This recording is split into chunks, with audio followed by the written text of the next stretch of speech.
Okay, so this is going to be a video of me redoing Uttara Phalguni because I now got a stronger understanding of this nakshatra, and I can just be a little bit more detailed, give many examples to back up my reason for why I say stuff. But Uttara Phalguni, the 12th nakshatra out of the 27 nakshatras, it falls in between 26.40 degrees of Leo, and it goes all the way up to 10 degrees of Virgo. The deity that rules and controls this nakshatra is Aryaman. The planet that rules and controls this nakshatra is Sun. The sexual animal associated with it is a male cow, which is a bull. And the symbolism for it is the back legs of a bed, which is essentially, you rest your head where the headboard is, and your feet is at the end of the bed. So it represents that part of the bed. But you can just in jury just think of the symbolism of Uttara Phalguni. It's like a platform, the legs of a stage, or the legs of a table, or the legs of a bed. So where to begin with this nakshatra that I took a bunch of notes on? So first of all, let's start with Aryaman. Who is he? He is known as the chief or the leader, the foremost of the Pitris. Who are the Pitris? The Pitris are the deities that rule Maga nakshatra, which is the first side of Leo. The Pitris are our ancestors, our forefathers, the people that come before us. These people, they go to Yama, the deity who rules Bharani nakshatra, the second nakshatra and second side of Aries. They go to him, to get judged, to find out where do they go. But it's stated that Aryaman is like the leader of them. I guess he sort of guides the soul to face judgment. So one thing that we see already about Aryaman is that he is like a guide, because he's guiding and leading the Pitris. He's guiding and leads the soul. So that's one thing that you'll see at Uttara Phalguni do. They're here to guide and lead the souls. It's stated that Aryaman is the guard of sacred laws, or he's a god of customs. Customs is like rules, laws, and regulations. So we could see that an Uttara Phalguni person, they can have like these rules, they can have these morals, they can just have these rules and laws that they live by. And you can see this in a positive way, you can see this in a negative way. Now, if you've done even just an ounce, a little bit of research into Uttara Phalguni, you probably see many examples of Uttara Phalguni and people using mob bosses or the head of a gang or something as an example of an Uttara Phalguni person, for example. But that is one of the possibilities. You can see a criminal have prominent planets in Uttara Phalguni, and they might be like, we're not going to kill these people. We're not going. They'll have a certain code about how they go about killing people. We won't kill the children. We won't kill the women, and we'll just move like this and do our crimes. Or in a positive sense, they might be a law enforcer, a politician, even though they're sort of like a criminal in suits and ties. But you can see that side with Uttara Phalguni. And another thing with this nakshatra is that Ganesha is associated with this nakshatra. Shiva, Ganesha, and Nandi the bull are associated with this nakshatra. Who is Shiva? If you don't know who he is and you're just looking at these nakshatra videos, he is one of the major three gods in Hinduism. He's known as the god of destruction. That's one of his main titles, but he's got many other titles and things he's known for. And the Trimurti of this nakshatra also is Shiva. The Trimurti, to my understanding, of nakshatras is like the deity whose energy out of the Trinity is more associated with the nakshatra. That is my limited understanding of what Trimurti is, but essentially you see an influence of Shiva associated with this nakshatra. In them, it is stated that a festival, essentially a festival held in September while the sun is transiting Uttara Phalguni is held for Ganesha. A festival celebrating the birth or life of Ganesha is held every September every year in during when the sun is transiting Uttara Phalguni. And then the sexual animal is a male cow, which is a bull. And the bull is associated with Nandi the bull, who is the form and vehicle of transportation for Shiva. And then with this nakshatra, it is stated that Shiva and Parvati was married underneath this nakshatra. So you just see a whole lot of influence and connections and ties of Shiva and his family to this nakshatra. So one thing you might naturally see with people who have planets in this nakshatra is that they think that they might naturally be a devotee or worshipper of Shiva or Ganesha and Nandi the bull. You even see an influence of Kartikeya too, who is another son of Shiva, because the bird that is associated with this nakshatra is a peacock. And it is stated that Kartikeya, his form and vehicle of transportation, is a peacock. So you see all the forms and symbolisms of his family tied and connected to this nakshatra. And with that, you can take a little piece of each of his family members and use them to apply the traits and qualities of this nakshatra. So starting with Ganesha, he is it is stated that Ganesha is the one who wrote the Mahabharata war. I believe it's stated that he broke like his elephant tusk and used it to write and detail the events of this great war or event. So therefore, one of the things you could see with this nakshatra is that these people can be great prolific writers. And another thing with Ganesha is that he was stated to be made the head or the leader of Shiva's gunas or ganas, which from what I looked up means servants and troops and council. Basically, you know, people that worshipped and worked and served and fought under Shiva is Shiva's ganas. And it stated that Ganesha was made the leader of these people. So you see that, you know, you see this, you already see from that trait right there, this essence of leadership, this essence of being number one, being the head of something, with associated with this nakshatra. And also, during the churning of the ocean, it stated that poison came out of the snake Vasuki that they was using to, you know, help stir this celestial ocean of milk, so they could get the soma or the amrita. It stated that Vasuki, this naga, ended up spitting out poison, and Shiva selflessly came and drunk and swallowed the poison. And then Nandi the bull, his companion, went and lit and consumed drops of the poison that had fell from Shiva's mouth. So what can we take from this story? That little bit. For one, you see the selfless nature that is associated with this nakshatra, because Shiva was selfless and Nandi the bull was selfless in consuming this poison for the benefit of greater people, for the benefit of, you know, other people and stuff. And when they was doing the churning of the ocean, they were trying to get this soma, this magical elixir, to restore the power and vitality to the devas, to the gods, because they had been cursed, to my understanding, to, you know, be weakened, and therefore they was losing against fights and wars against the asuras, who are stated to be demonic or demons. So they went and did this churning of the ocean, where they was trying to get this magical elixir out this ocean in order for the devas to drink it, so that they could get their power back. But during the process, the snake spat out that poison, and that was going to ruin the churning of the ocean. So Shiva and his, you know, form of transportation, Nandi, came and drunk the poison in order to make sure that the good was preserved.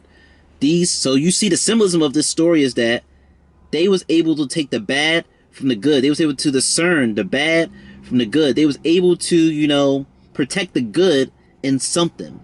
So you can, interpret this many different ways, but in a practical way, you can see that Uttara Phalguni person, they might want to spare and save other people from experiencing bad things.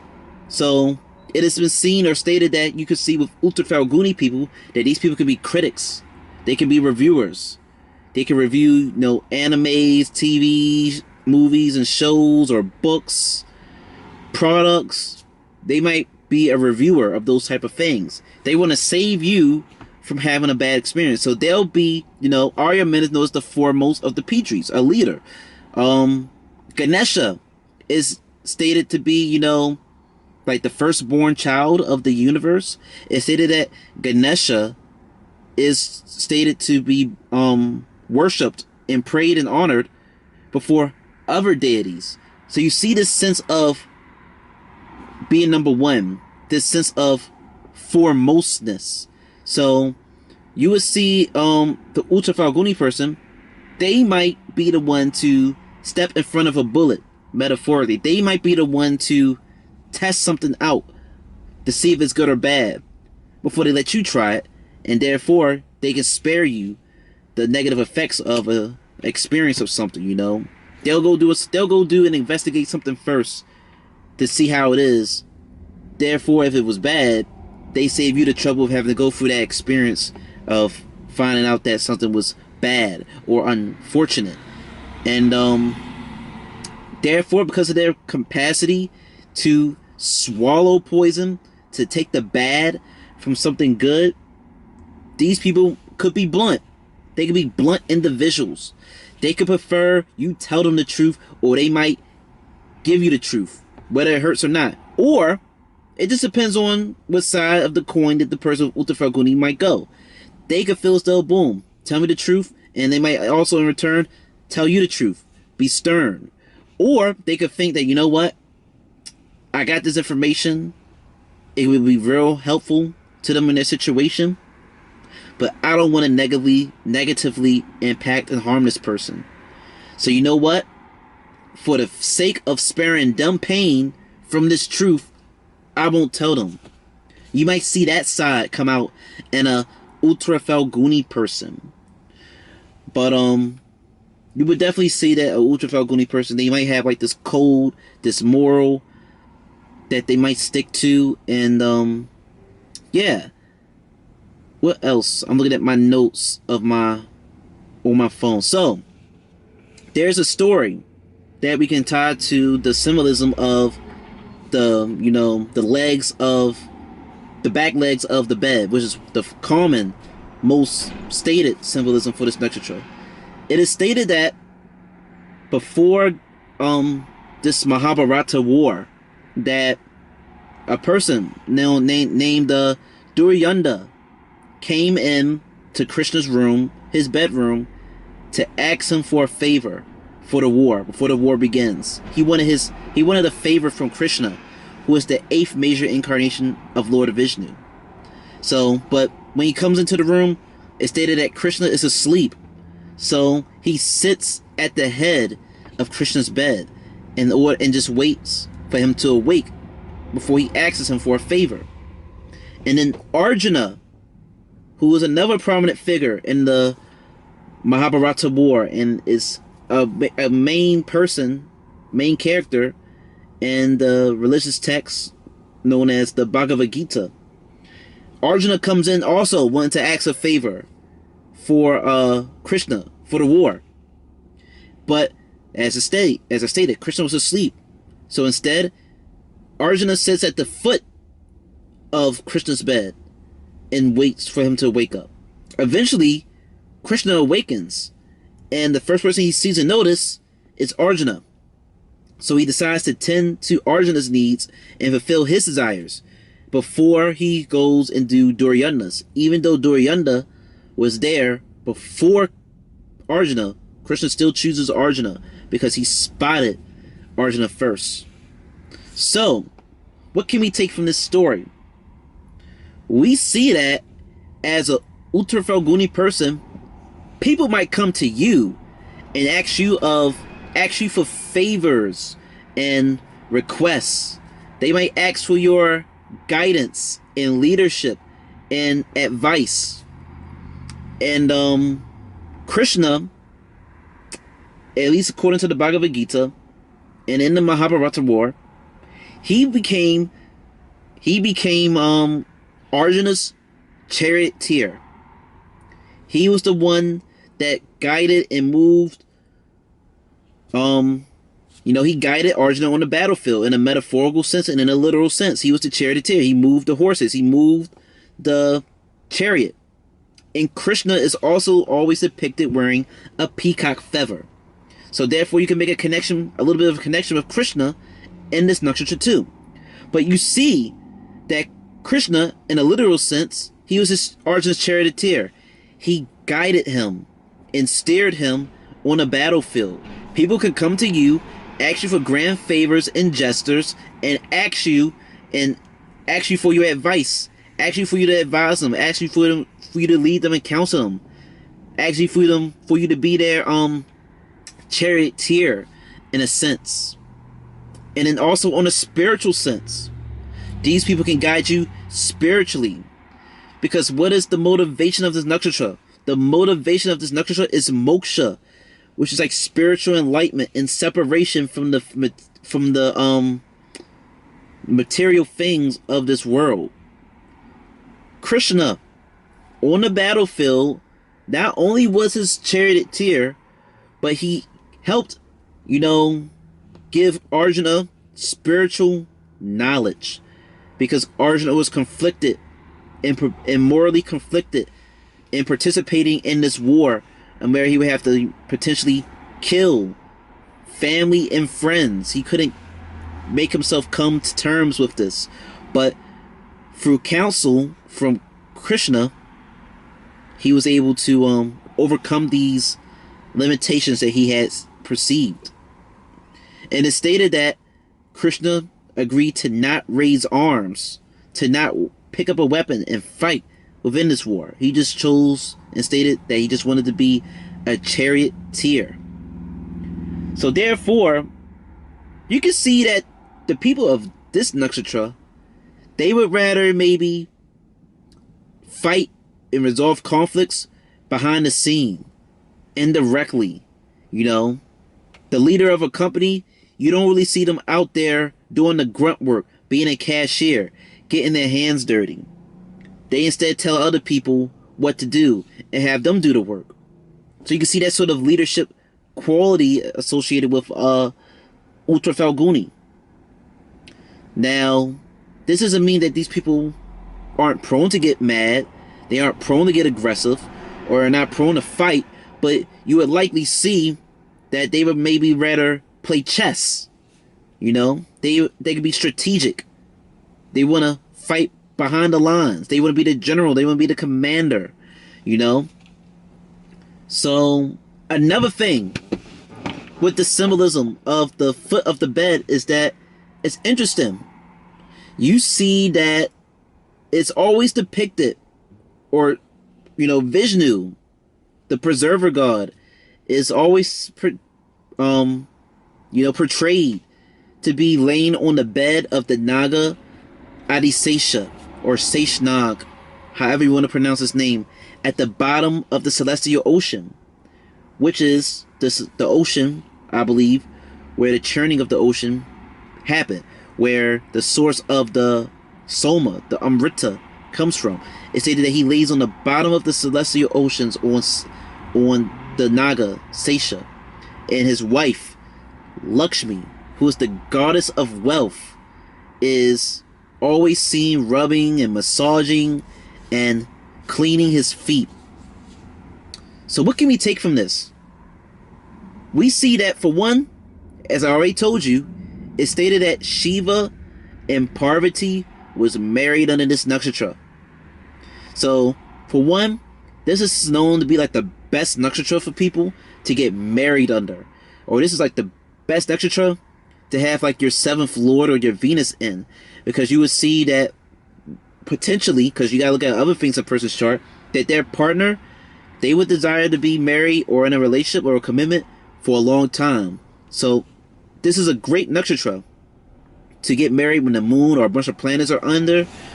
And it's a great nakshatra for business agreements, because that's a commitment too between two people. And then another thing, Vishnu is his omnipresent preserver god. Lady Lakshmi is this goddess of wealth and beauty. So, and these are just divine beings, a divine, everlasting union. So you can just take that, that symbolism, that little aspect of, long-lasting cosmic marriage, divine blessings and divine unions. This is a great nakshatra for people to come together, for people to make unions. Another thing is that, like I said, she's the goddess of wealth. And this nakshatra is associated with wealth. Purva Phalguni and Uttara Phalguni are both, in a sense, in some way, shape, or form, associated with wealth. It's stated that Phal means fruit, and Guni means auspicious and meritorious. Uttara means later. So these people, just by breaking down the name of this nakshatra, can obtain success or wealth and blessings in some way, shape, or form through positive actions or whatever later in life. But the Shakti, the energy, the ability of this nakshatra is the power of prosperity, wealth, and accumulation through partnership or marriage. We can see with people who have prominent, important planets in Purva Phalguni and Uttara Phalguni, especially if it's like maybe like their 7th lord or whatever, that potentially through marriage, through a union, wealth comes into their life. And it doesn't even have to be material, financial wealth. It can just be wealth in some way, shape, or form. Your life could become elevated. You can become elevated in life through marriage, through a union, because you just see that with this nakshatra. And another thing that you would see with this nakshatra is that, back to the symbolism of the legs. I was saying, back to the symbolism of the legs of a bed. What do we know about a bed in general? A bed is in a bedroom. And what happens in a bedroom? Private, intimate moments occur in a bedroom. You have sex in the bedroom. And you could be having, private conversations with you and your girlfriend, boyfriend, husband, and wife. Within the bedroom, you could be having important conversations that you don't want maybe the kids or no one else to know about. You keep your secrets in the bedroom. So you can see with an Uttara Phalguni person, you see that sexual nature still within Uttara Phalguni, because the legs of the bed are in the bedroom. The legs of the bed, they support one's comfort, so you see a bit of a sexual nature still associated with Uttara Phalguni. And you can see that they just could have this tendency to just conduct business and meetings in secrecy, or just, they could just always be conducting some type of meeting and conversation or whatever behind closed doors. You can associate the bedroom with like an office, meeting and stuff. It's private and stuff.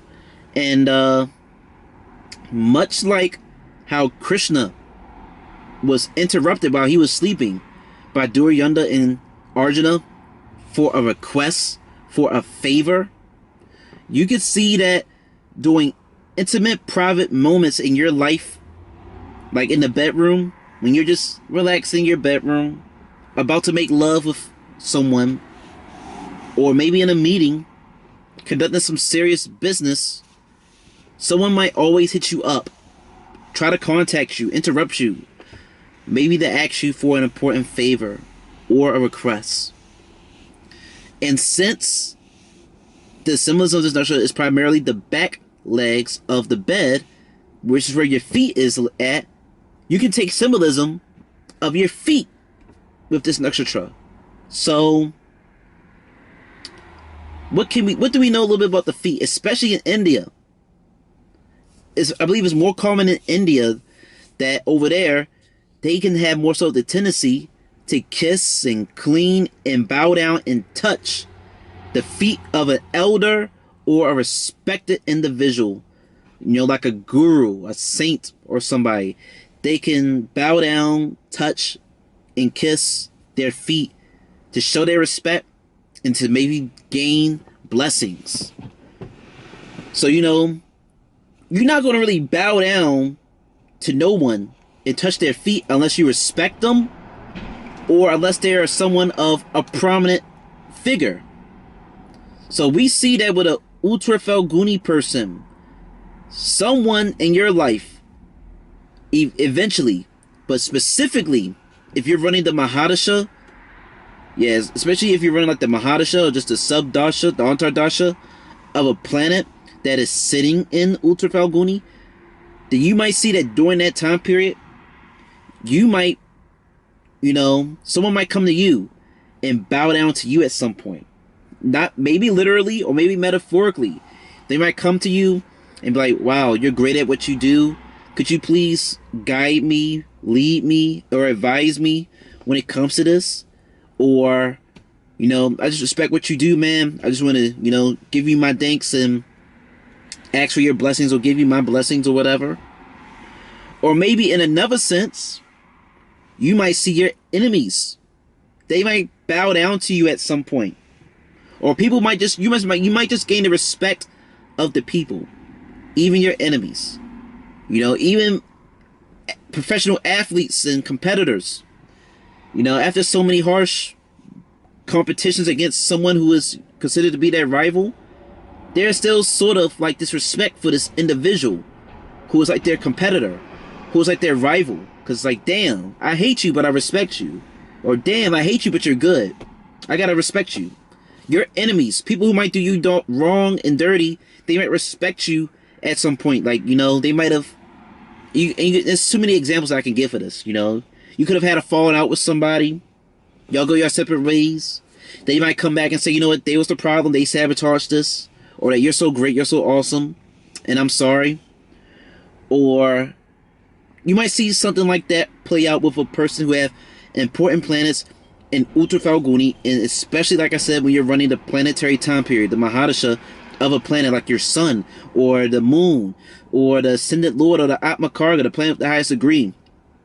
If you're running the Mahadasha or Antardasha of a planet that is in those places, you might see those themes play out. Now, back to the other many examples of the legs that I can take is that, another thing, you would probably see an Uttara Phalguni, they might just maybe, because your feet rests at the foot of the bed, the back legs of the bed, these people might, you might see a theme of their feet. Their feet might look good and clean, because Lakshmi is always portrayed rubbing and massaging and cleaning the feet, and prominent figures, at least in India, their feet is touched and kissed and bowed and cleaned. These people, they might have nice looking feet, or they might just want to have nice shoes on their feet or whatever. You might see something with the feet associated with this nakshatra. And now back to the symbols of the legs of the bed and stuff. You could take, like, if you actually look at the constellation, you go Google the image of Uttara Phalguni nakshatra, you can see why they say it looks like a bed. But because it's just this big, long ass, lopsided rectangle. But you can also say that it could look like a table, or you could also say look like a stage. So you can stand on a table, but more so I prefer the symbolism of a stage. You can stand on a stage. What do you do when you stand on a stage typically? When you're on a stage, you are above other people in a physical sense, See, it's really like body language. You give off a certain energy and persona and vibe if someone is sitting down and you're standing up and you're talking to them. It's like you're belittling them. You're making them look up to you. And it sets the tone. So an Uttara Phalguni person, they can set the tone. They can have stage presence. And what else do you do with a stage? On a stage, you can sing, you can perform, Yeah, on a stage, you can sing, you can perform, you can give great announcements, you can give awards, ceremonies, weddings, all type of things you can do on a stage, on a platform. So you could see that, you know, an Uttara Phalguni person, but specifically when they're running the time period of the planet that is in Uttara Phalguni, you can see that during that period, they might place themselves on a stage, metaphorically, in life. They might get in front of the camera and get on YouTube. They might get on TikTok and get seen for something. They might get a promotion at their job. Or more people might come to them asking for advice and guidance when it comes to things that they feel as though that they might be great at. But you could just see somewhere, shape, or form, either small or grand, your position in life might be elevated, might be promoted in some way, shape, or form. You might see this sense of elevation. You know, you might choose to elevate yourself and try to get seen, noticed, and heard more. Or you could see that your status could be elevated. You could be put on a stage due to you being selfless, due to you just, you know, being selfless and doing the favors of other people. It's almost like you just doing your job. You're just working. You're just being who you are, and you aren't expecting nothing out of the actions that you do, you know? And it could be because of this good-hearted, selfless nature that someone sees you and they just want to help you. They just want to promote you. They want to do something nice for you for once. It's like you just helping somebody who... It's almost like a crazy broad example. It's like a 1 in a million chance that something like this would probably actually happen. It would probably be like you go and give food or money to a homeless person one day. And then that homeless person, they take your money and they decide to go gamble and they hit the jackpot from the lottery. And then somehow they find you and they give you a piece of their winnings, of the millions that they won. Because if it wasn't for you selflessly donating them some money, they wouldn't have became a millionaire. So because you helped them become a millionaire, they're going to elevate your pockets, elevate your status, and help you become great. And it just, you know, you can just see something like that happen. But of course, maybe on a more practical, smaller scale, you know. It also reminds me of like what is essentially the message portrayed in the spiritual text known as the Bhagavad-Gita, which is associated with Krishna, the charioteer, leading Arjuna physically and internally on the battlefield in the Mahabharata war. One of the messages that Krishna essentially is relaying in this text is that you should not really attach yourself to the success and the outcomes of your actions. If you are, you know, doing your best at what you're doing right now, if you're giving what you're doing at, if you're given a task that you're performing at hand right now, your full attention and effort and awareness, then you will only gain eventually good results. You'll gain good results through good effort, through good intentions. You know, you might not think it's good because, you know, our mind is very critical, it's very analytical, it's always labeling, it's very judgmental. We put time limits and schedules on everything because that's just the system that we were just brought up and born. So if something doesn't happen within the parameters that we think something should happen, we feel as though that we're late or that we failed. But essentially what is sort of taught in the Bhagavad Gita is that just do the work. Just do your best at whatever you're doing or trying to achieve, and don't worry about, you know, the results. Don't worry about if doing this will land you this big job, this big promotion, this big outcome. Just know that with you putting your effort and working good and consciously towards whatever you're doing, that you will eventually gain and bear some type of fruits towards the task that you're doing. And this is essentially why this nakshatra is also, its motivation is moksha, which is spiritual liberation. At first it confused me, but it makes sense. because even though the sense of being a leader is associated with this nakshatra, even though wealth is associated with this nakshatra, with this being a moksha motivated nakshatra, we see that these people, you know, they might obtain wealth, they might obtain a great status in the world and in life, but these people have the capacity to not let that wealth, not let their status go to their ego, go to their head, make them lose themselves. These are the people who are more inclined to be like, you know what? I have all these positions. I have all of this wealth and whatnot, but I'm not going to let it. I'm still, you know, going to take care of the people. I'm still going to be selfless. And you would probably really see this within the third pada of this nakshatra, because the third pada of this nakshatra is the Aquarius pada. The planet will go into Aquarius in Navamsha, and Aquarius holds the energy of the 11th house, and it's all about, you know, servitude and large organizations and wealth and gains and doing something for the people.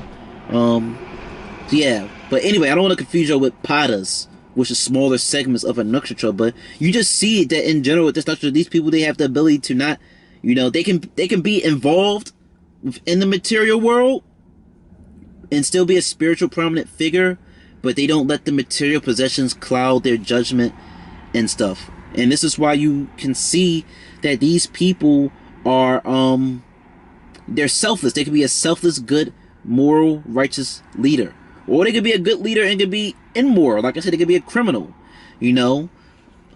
I was on a rant and I sort of lost my train of thought, but I think I said what I wanted to say. So I'm gonna go look at my notes real quick and make sure I am not missing nothing.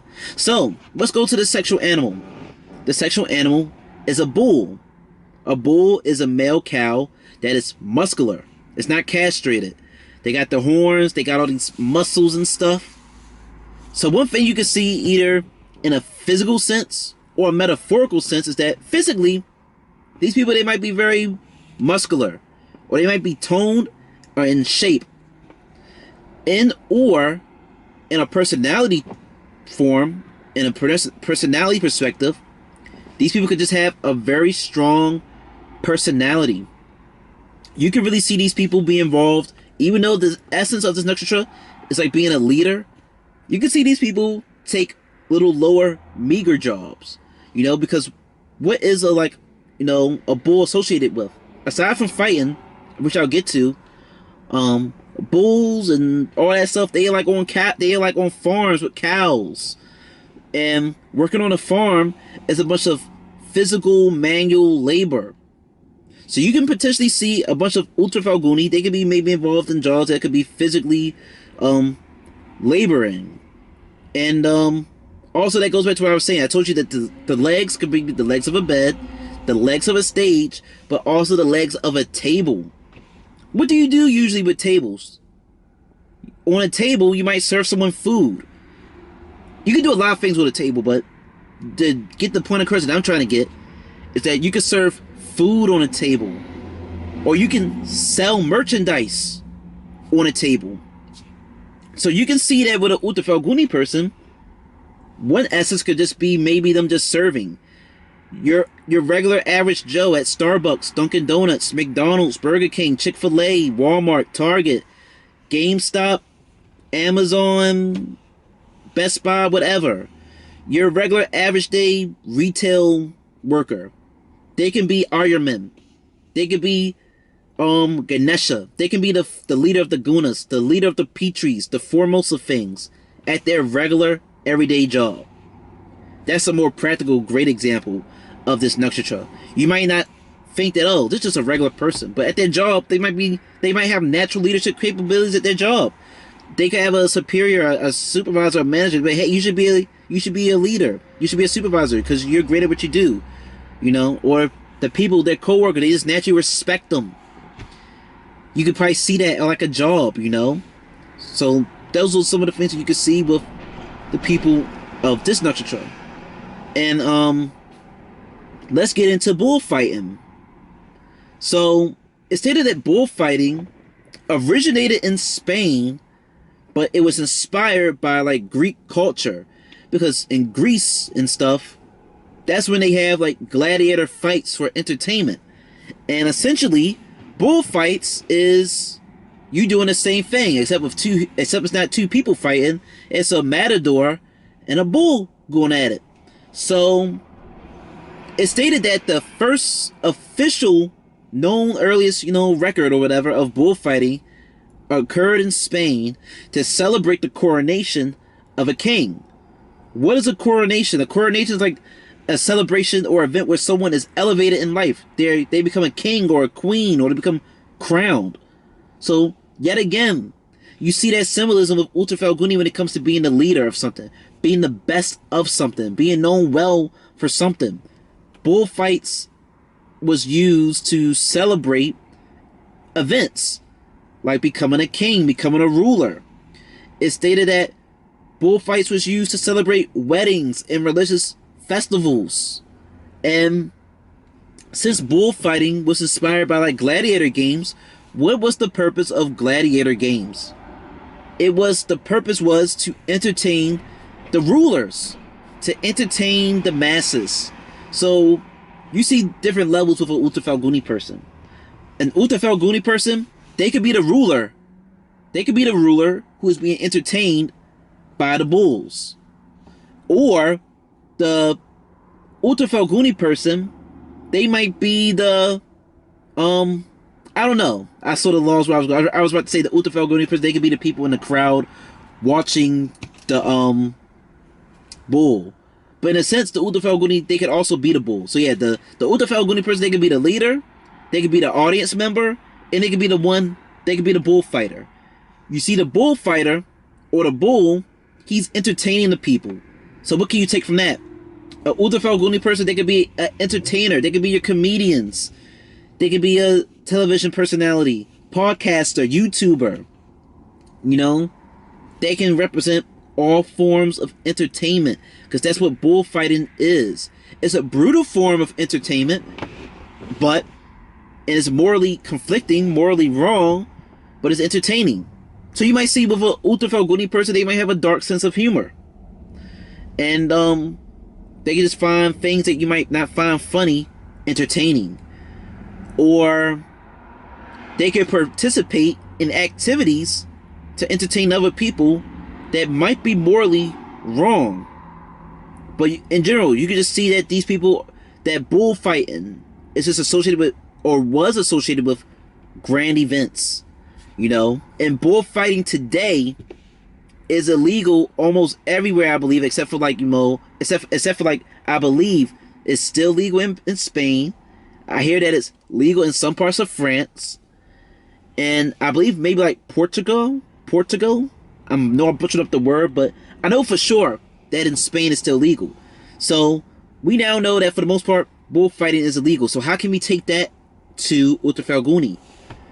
These people can easily, as much as they have the capacity for good, they have the capacity for evil.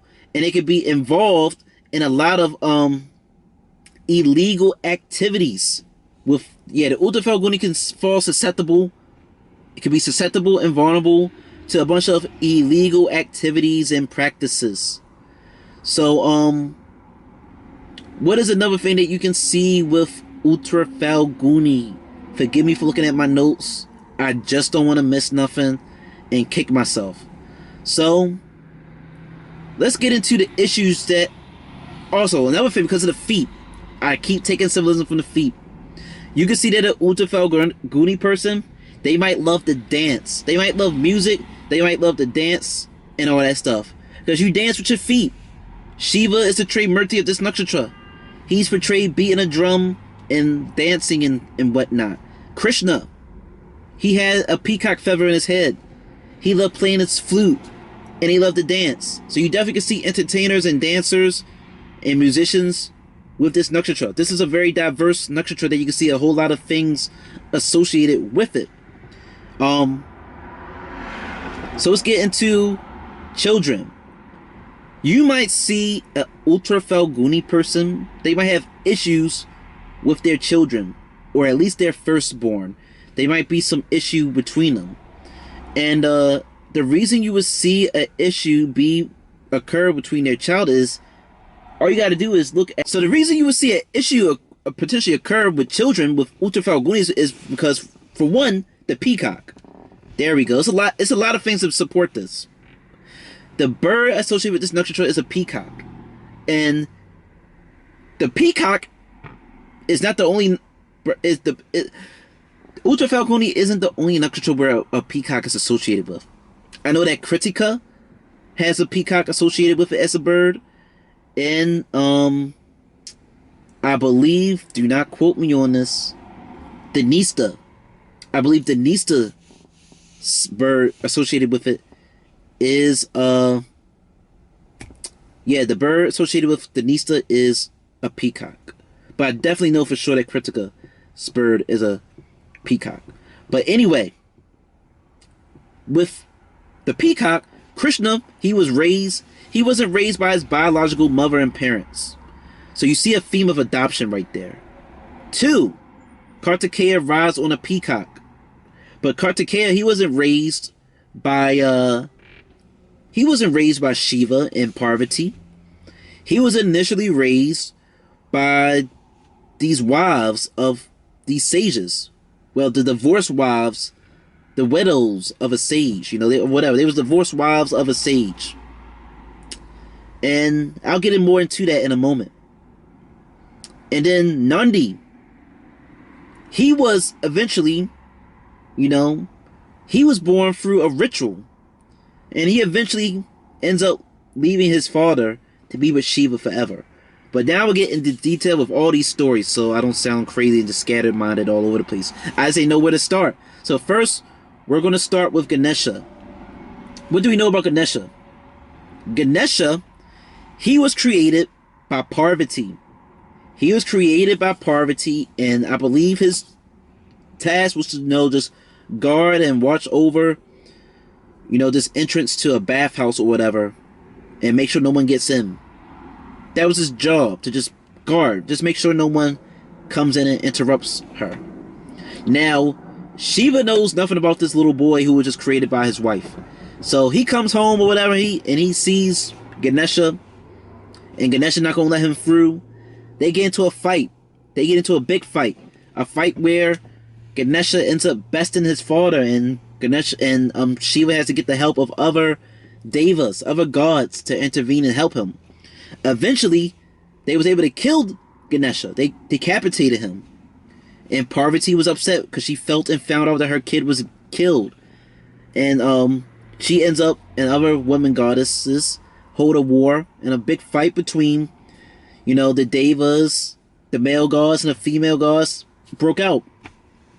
And in order to quell this anger, they end up reviving Ganesha, because Shiva has the ability to revive people from the dead. So they go and replace the head that they had decapitated from Ganesha, and they replace that with an elephant.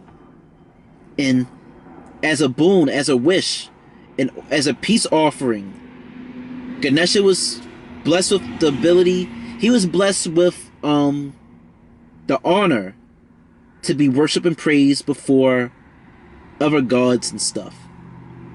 And probably some more other stuff happened, but the main thing you can take from that story is that, Shiva came home to an unknown kid who he didn't get along with initially, but he had to make peace and bring that kid back to life if he wanted to be with his wife. So you can see a theme where maybe a kid pops up out of nowhere. It could be your kid, your girl's kid.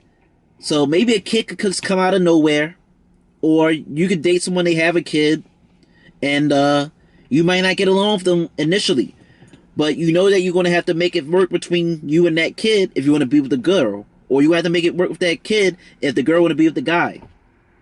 So you can see clashes with maybe your kid or the kid of someone that you're dating or married. And another thing is Shiva's other kid, Kartikeya, who is known as the leader and the commander of the Deva's army. And like I said, he rides on a peacock. And a peacock is associated with this nakshatra. And Dhanista and Kritika, they are both an aggressive nakshatra. So therefore, because the male bull is associated with this nakshatra, and a peacock who we can tie to Kartikeya is associated with this nakshatra, you still see that aggressive nature evident and prevalent within this nakshatra. So what is the story with Kartikeya? It's a long-winded story. I'll try not to maybe get long-winded, but I probably will because I like to hear myself talk. Kartikeya was essentially born because the devas, the gods, they needed someone to be born in order to defeat this demon who was granted the wish that no one over the age of 7 days old could kill him. So they wanted a kid to come from Shiva in order to be able to defeat this beast, this demon. And Shiva was having sexual difficulties and problems ejaculating with his wife, apparently. But eventually, some way, somehow, he ends up, nutting. Or a god was able to take his semen. And there's a plethora of different variations of the story, but the one I'm going to go with is that Agni, the fire god, he took the semen of Shiva, and with this semen, he wasn't able to hold the semen. The semen was too powerful. It was too hot. So the semen, in one variation, the semen ends up getting passed to like the wind god, the Ganges water goddess, the earth. It gets passed around to several other people until the semen, the egg or whatever, is born. But no one could really hold on to the semen because it was too powerful for one person to hold on for long. So for one thing you see from that story is multiple caretakers. You can see themes of adoption with Uttara Phalguni, themes of multiple caregivers and caretakers associated with this nakshatra, which could also exude the selfless nature of this nakshatra too. But those are the things that you can see. And you can also probably see sexual scandals associated with this nakshatra, because Agni, who is the one who carried the semen, he, in another variation of this story of how Kartikeya was born, it stated that Agni took the semen and he's seen these wives, the 6 wives out of these 7 sages, and he liked them. He lusted for them. He wanted to have sex with them. Even though he knew they was married, he desired to have sex with them. So it stated that in one variation, he took that semen of Shiva and he got them pregnant. Now, to my understanding, it isn't really explained or explicitly explained if, did he have sex with them forcefully against their will? Or did he rape them? Or did he just magically impregnate them without even no sex at all? But regardless of which one of those 3 ways he got the 6 wives of these sages pregnant, it stated that, once Kartikeya was born, he was born from them, or born from one of them, born some goddamn how, and he was born with 6 heads. And when it was found out or stated that these wives was associated with the birth of this child, their husbands divorced them. And I believe they were sent at one point to have poison placed on their nipples so that when they breastfeed him, he would die. But they don't do it. They just end up nurturing and taking care of the kid and educating him and preparing him to take down this demon within 7 days. So because of this unorthodox way of Kartikeya being born, you could potentially see multiple caretakers, adoption, and maybe sexual scandals. Like, oh, where did that baby come from? I didn't know she was pregnant. I didn't know he had a baby. Or whatever. You could just potentially see sexual scandals, especially if the planet is aspected by a lot of malefics, potentially. And, anyway, when Kartikeya was born, he defeats the demon, and he eventually decides to go home to meet, his real biological father or parents, Shiva and Parvati. And, it is stated that, and also, before I continue, imagine that. You have sex, your semen is stolen. Several years later, the kid born from that semen that was stolen pops up at your door the next day. So boom, you can see something like that. A kid just pops up out of nowhere from an extramarital affair. You didn't even know that you had a kid, or you try to keep a kid hidden, and the kid came out. You can see that with Uttara Phalguni. And anyway, it is stated that Kartikeya had a bet with his brother Ganesha at one point, because I don't remember the exact details, but his parents, you know, they had something, but they only had one of this item, and they didn't know who to give it to, Ganesha or Kartikeya. So therefore, there was a bet that there would be a race, you know, made around the world. Whoever can race around the world, come back here first, wins and gets this item. So Kartikeya takes off on his peacock, and Ganesha, he walks around his parents, and he wins the race. He wins the bet, because he states that his parents are the universe. They are representative. They're cosmic beings representative of the universe, or they're his universe. And he wins the bet. His brother Kartikeya takes this long ass race, this adrenaline, aggressive, masculine race around the world, comes back and finds out that his brother, who didn't ever leave, won. He's enraged. He feels cheated, and it's stated that he leaves home.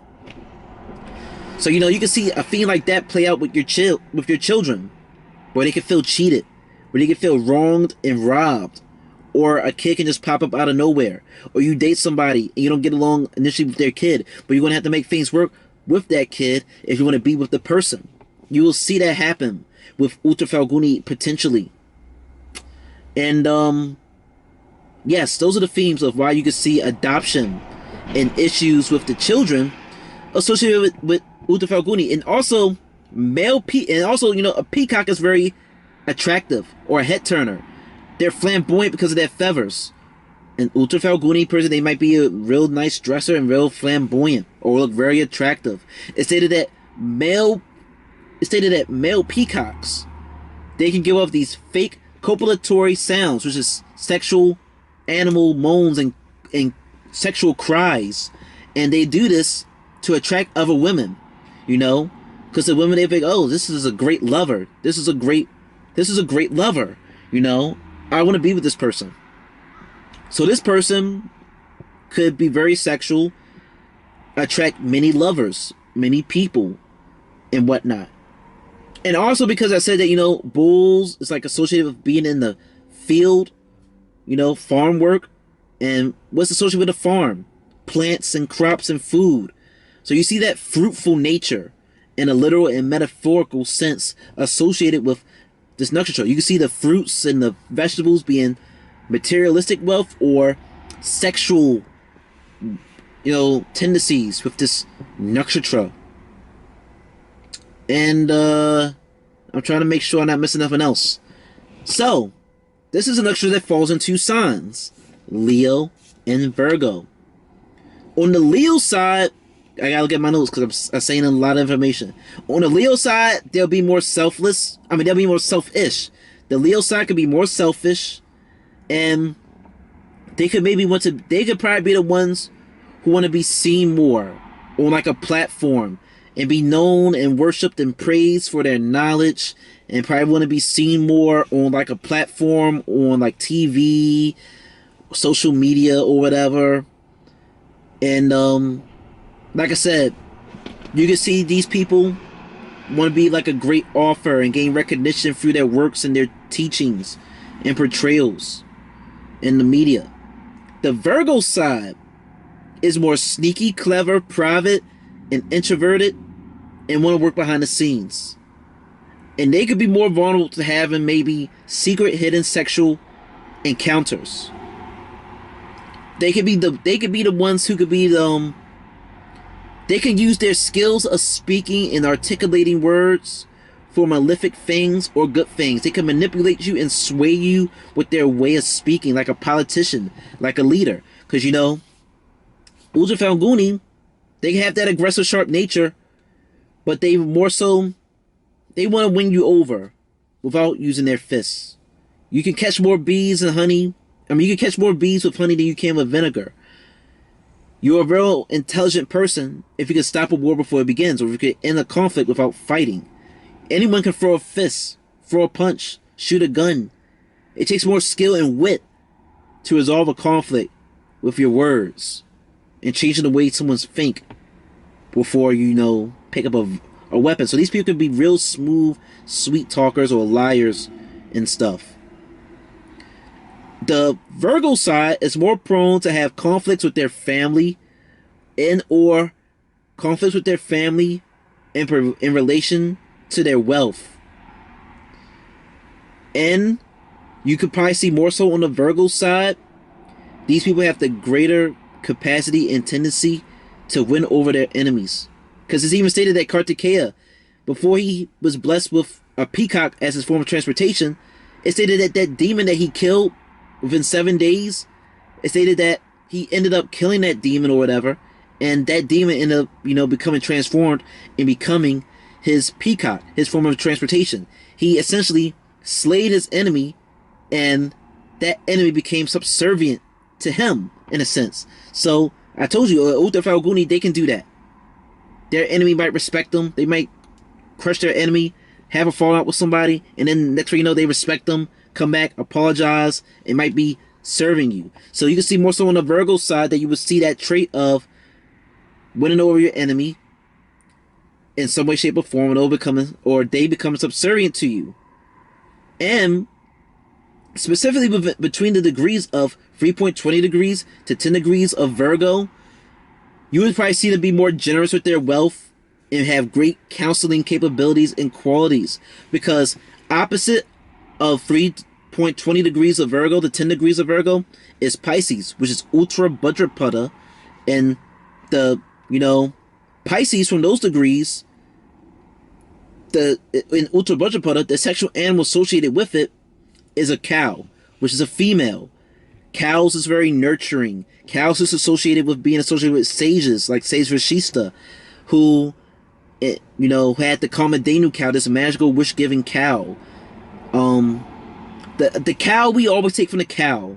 I could go on another 20-minute rant, but I'm trying to wrap this up because this is already a long, damn near an hour-long video. But because you see themes of the opposite nakshatras, so between 3.20 degrees of Virgo to 10 degrees of Virgo, you can see that these people could just be more generous in counseling and soft and nurturing in some way, shape, or form with themselves. And they can be real generous people. So an Uttara Phalguni person, but specifically in the Virgo side, they can be generous with their wealth. They can be generous with their knowledge. They can just be a generous person. Like it don't gotta be material. It don't gotta be wealth. It can be with their energy. It can be with their knowledge. It can be with their time. Because like I told you, people could come to you and ask you for favors, and you might bless them and give them your favor.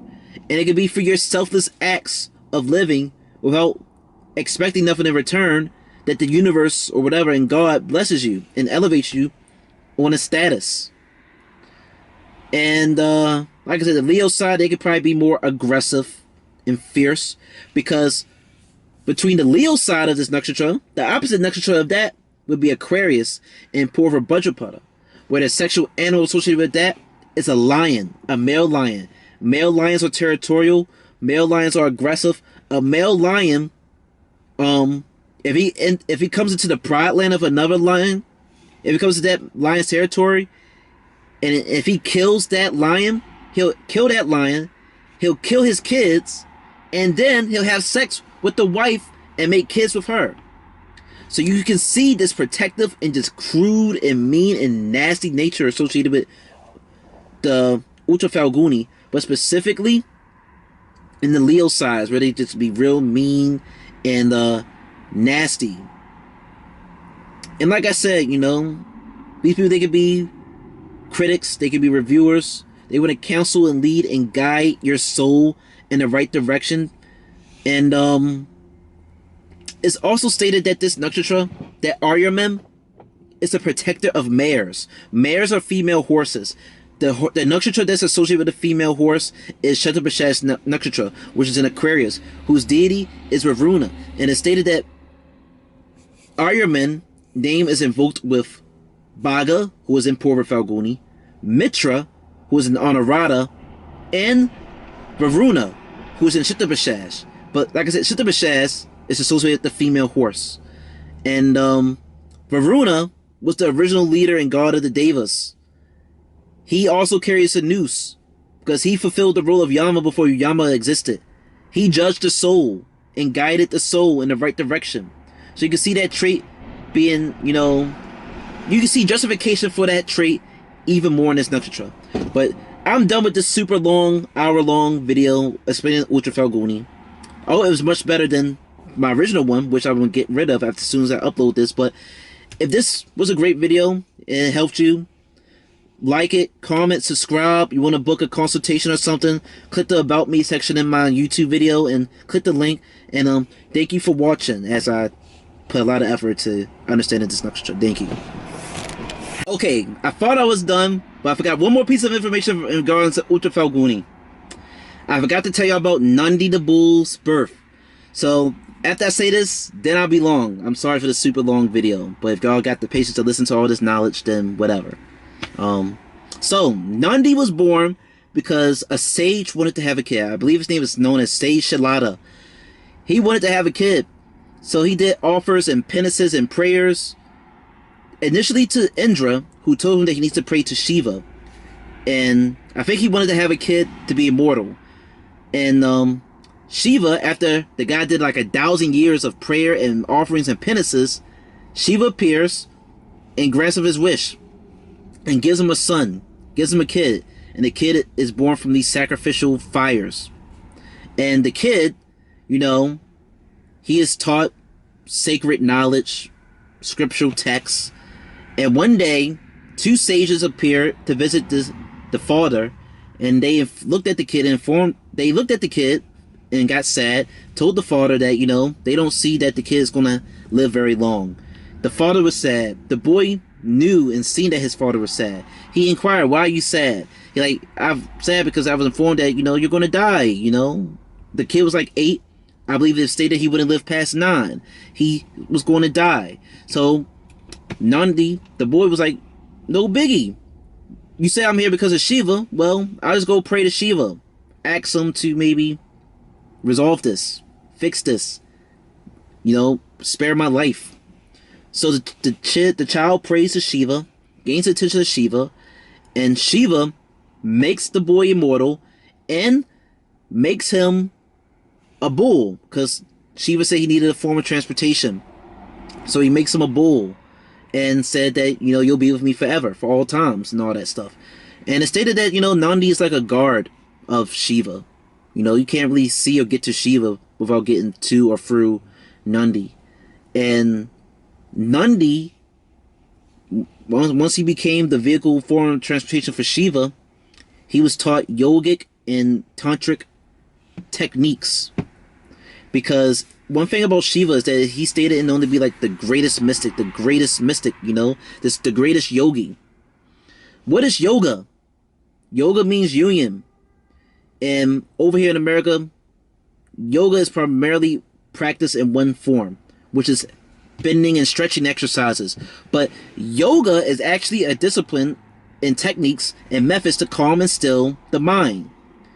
You are developing a union essentially with the mind, body, and soul, or connecting a union with a higher power, with God. And then Tantra. What does Tantra mean?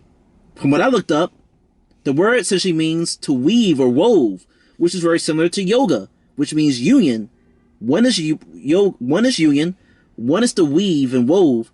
Essentially, you're bringing 2 things together, where you're practicing tantric stuff, or yogic stuff. So what is another examples of yoga? Breathing exercises, prana,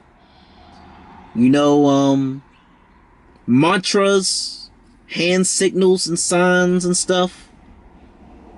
Tantric stuff, to my limited understanding, seems to be a little bit more ritualistic, worshiping a god and deity, and maybe lighting candles and offerings and all that stuff.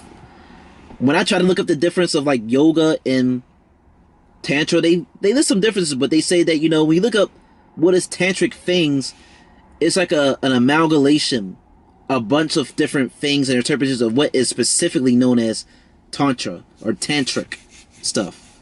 So, basically, Shiva is this great mystic. He has the ability to revive people from the dead. He's known as this god of destruction. He's known as a great healer, especially in his Rudra form. He's known as a great healer. So you can just see with Uttara Phalguni person, they have the capability to go down a spiritual mystic path too. They can be into yoga, tarot, astrology. They can be into that because of Nandi the Bull's associated with Shiva, and with him being taught all these great mystic things by the person who's known as to be the best at them. So don't be surprised if you see a Uttara Phalguni person who falls in between, Leo and Virgo. Don't be surprised if they are a great tarot reader or a great astrologer. They got it within them due to the connection of Nandi the Bull with Shiva. Now I'm done. Hopefully, I don't have to add another part to this video.